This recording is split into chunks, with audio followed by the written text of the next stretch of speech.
Welcome back and thanks for stopping by. And continuing with the Metallica reviews, this week we are on to And Justice for All, released in 1988. An absolute classic album by Metallica. This is their first album following the death of bassist Cliff Burton. So they introduced a new bass player, Jason Newsted.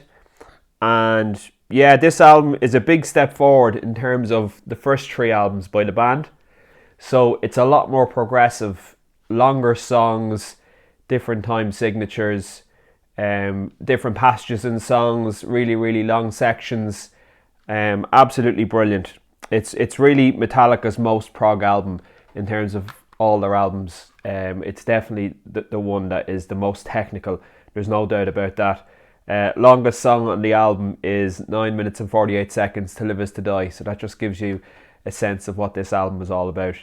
But yeah, I really like this album. I think it's probably one of the strongest albums they have, if not the strongest, in terms of ability and musicianship.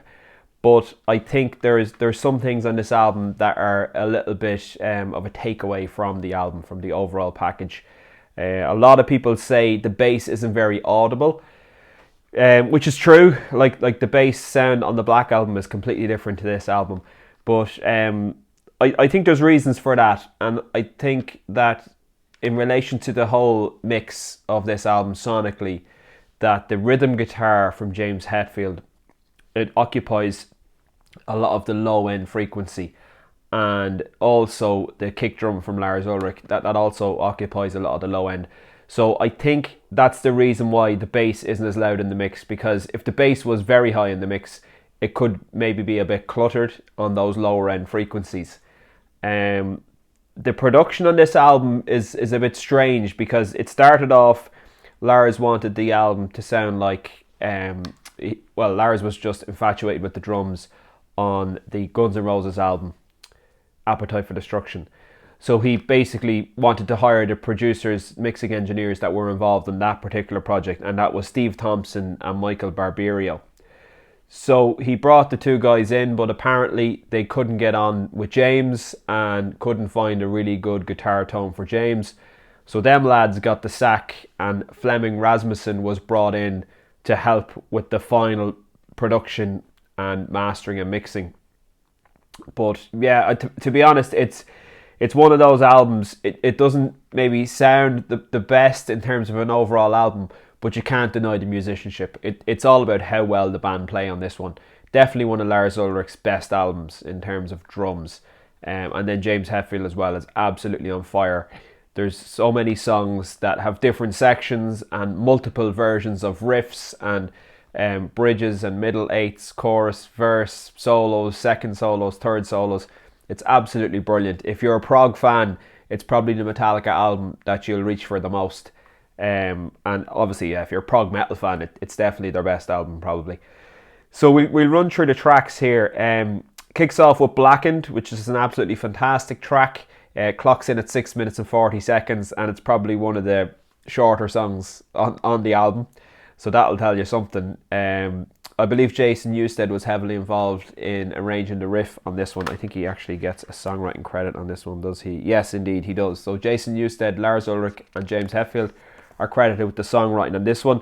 Absolutely fantastic. It's the traditional Metallica lineup, just with Jason Newsted on bass, James Hetfield on rhythm guitar and vocals, Lars Ulrich on drums, and Kirk Hammett on lead guitar only. Kirk doesn't play any rhythm guitar on this particular album.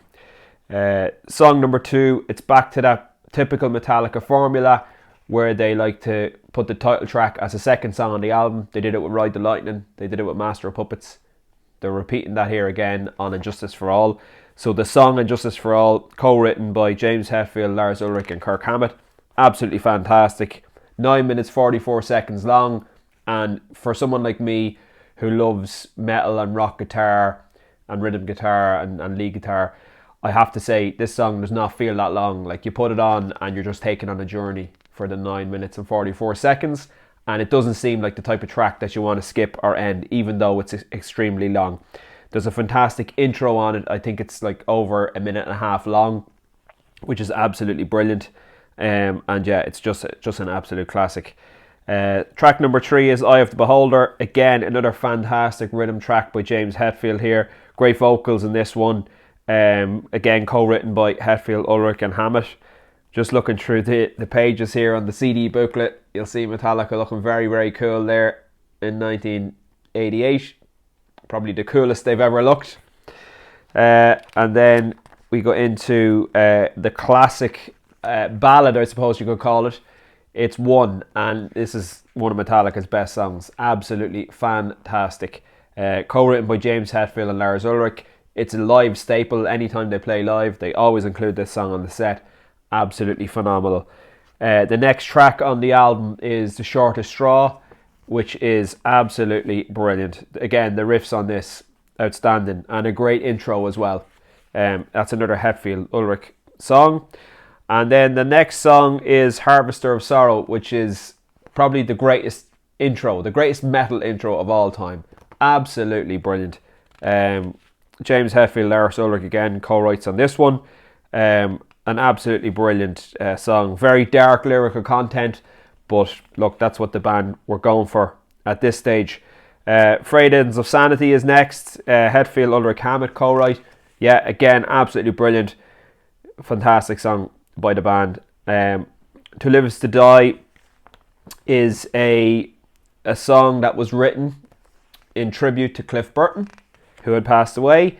So Cliff apparently had penned the lyrics, and they were used in this track. It's mostly an instrumental track, with the exception of the lyrics written by Cliff Burton. So Cliff Burton gets a songwriting credit on this one, as well as James Hetfield and Lars Ulrich.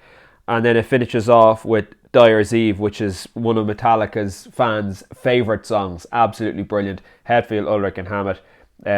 This song is a million miles an hour, and James Hetfield is on fine form in this one. Absolutely brilliant. So there you go. And Justice for All, it was the first album that was recorded in 1-on-1 Studios in Los Angeles, and then of course the Black Album was recorded there. Definitely one of my favourite Metallica albums. Absolutely brilliant. Probably not the one to start on, but if you like Ride the Lightning and Master Puppets, this is just an evolution. It's just the next step in the Metallica catalogue, and it really goes deep into, as I said, metal and prog. So look, I hope you enjoyed my review, and check it out, guys. Justice for All, Metallica, an absolute classic. And I will talk to you on the next one. Bye now.